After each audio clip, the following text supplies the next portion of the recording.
राजेश खन्ना की जब शादी हो जाती है डिम्पल कपाड़िया से 1973 में, तब उनको ये एहसास नहीं था कि डिम्पल कपाड़िया इतनी बड़ी टैलेंटेड लड़की है।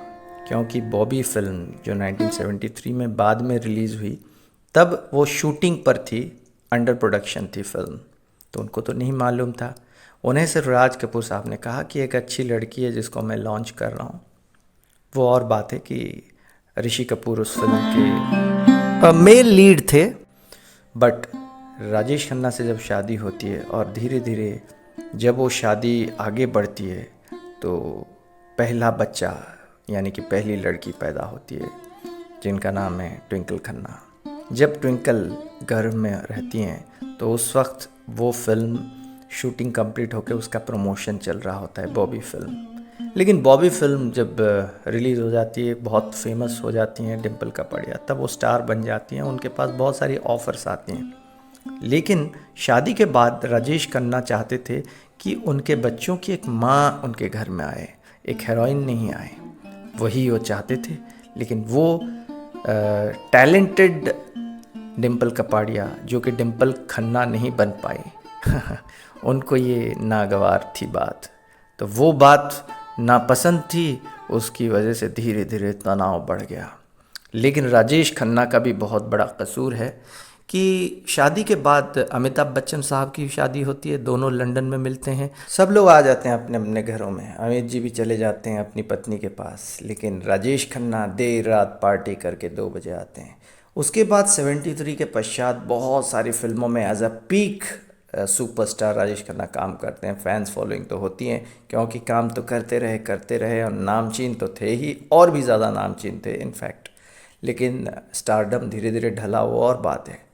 लेकिन राजेश खन्ना की फ़ैन फॉलोइंग की वजह से उनकी मैरिटल लाइफ कहीं ना कहीं अफेक्टेड हो रही थी और डिम्पल कपाड़िया अकेले घर में बैठी हुई थी, और वो चीज़ उन्हें काम करने के लिए ज़्यादा प्रोत्साहित करती थी। और कुछ डायरेक्टर्स प्रोड्यूसर्स भी जिम्मेदार हैं। राजेश खन्ना ने इस बात का खुलासा किया लेकिन कभी दिल से नहीं कहा था। 91 में राजेश खन्ना अमिताभ बच्चन पहली दफ़ा एक साथ में इंटरव्यू देने के लिए आए थे, और जब इंटरव्यू देने के लिए आते हैं तो राजेश खन्ना अपनी फेवरेट विस्की मंगवाते हैं वहाँ पे, और उसी वक्त वाइन अमिताभ बच्चन के लिए मंगवाई जाती है। तो शायद ये वाइन का नशा था कि अमिताभ बच्चन चुप रहते थे, दिमाग का ज़्यादा इस्तेमाल करते थे, और राजेश खन्ना दिल का इस्तेमाल करके दिल से बोलते थे। राजेश खन्ना ने जो भी काम किया दिल से किया, देशभक्ति भी की कांग्रेस पार्टी की तरफ से, तो भी दिल से किया। इंडियन पॉलिटिक्स में एक बहुत बड़ा रोल अदा किया और एज अ सोशल एक्टिविस्ट भी बहुत अच्छा काम किया, ये तो फैक्ट है। चैरिटी के लिए बहुत काम किया। एक दफ़ा 90s में किसी ने कहा कि पंचम के लिए हम एक ऑर्गेनाइज़ कर रहे हैं प्रोग्राम। पंचम उनके ख़ास मित्र आर.डी. बर्मन। तो पहले उन्होंने कहा मैं क्यों जाऊं, अब क्या ज़रूरत है, मेरे जाने से क्या फ़ायदा होगा।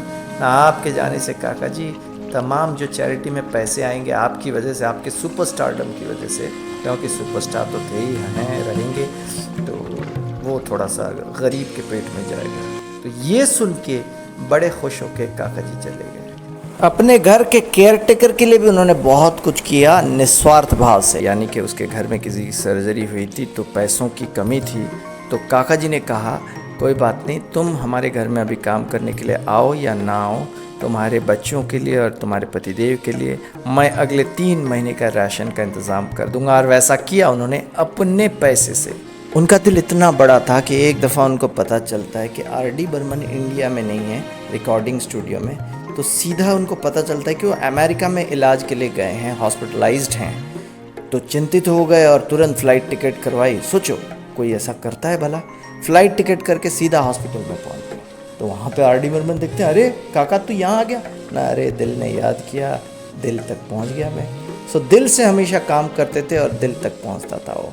अपने यार के लिए पहुंच गए और वहाँ जाके डॉक्टर साहब को कहते हैं, डॉक्टर अगर मेरा मित्र पंचम ठीक हो जाता है तो क्या हम इसके बाद शराब पी सकते हैं? अच्छा शराब नहीं तो वाइन पी सकते हैं। बड़े दिल वाले राजेश खन्ना साहब। और वैसे ही हम दिलचस्प बातें आप तक लेके आया करेंगे। आप हमारे चैनल को सब्सक्राइब कीजिए और कृपया ज़रा इसको शेयर कीजिए। ओम साई राम, जय साईनाथ।